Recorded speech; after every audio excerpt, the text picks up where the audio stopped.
పండగ వస్తేనో ఏదైనా పెళ్ళి వస్తేనో వాళ్ళకు ఒక కేక్ పంపిస్తే ఆన్ అ ఫ్రెండ్లీ నోట్ పర్సనల్గా బిటర్నెస్ ఉండకూడదు, అందరం ఫ్రెండ్లీగా ప్రజల కోసం పని చేయాలి అన్నది కాన్సెప్ట్. ఇప్పుడు కూడా చంద్రబాబు గారిని పెళ్లికి మాత్రమే పిలవడానికి వచ్చాము. ఇది పొలిటికల్ కానే కాదు. చంద్రబాబు గారు ఒక తెలుగుదేశం పార్టీకి నాయకుడు, నేను కాంగ్రెస్ పార్టీలో ఒక కార్యకర్తను. మాకు రాజకీయంగా ఏ లావాదేవీలు ఉండదో, ఉండకూడదో, ఉండబోవు కూడా.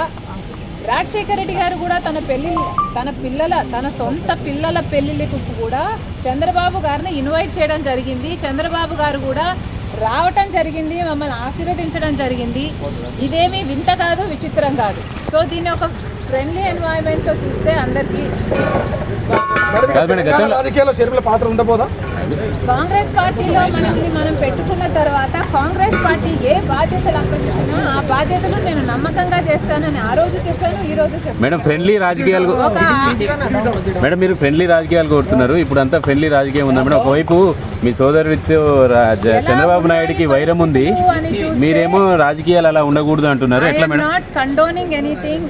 ఇలా ఉన్నాయి రాజకీయాలు అని నేను మీకు చెప్పనవసరం లేదు, మీ అందరు కూడా చూస్తున్నారు. కానీ ఫ్రెండ్లీగా ఉండాలి. మనం అందరము కూడా ప్రజల కోసం ఉన్నాం. ఏ వేదిక అన్నది ప్రజలకు తెలుసు. ఏ ప్లాట్ఫామ్ని మనం ఎంచుకున్నా, ఏ పార్టీని మనం ఎంచుకున్నా ఉన్నది మాత్రం ప్రజల కోసం. సో ప్రజల కోసం నమ్మకంగా పనిచేద్దాం. పార్టీలు ఉన్నది, లీడర్లు ఉన్నది ప్రజల కోసం, స్వార్థం కోసం కాదు అన్నది నాది. చంద్రబాబు నాయుడు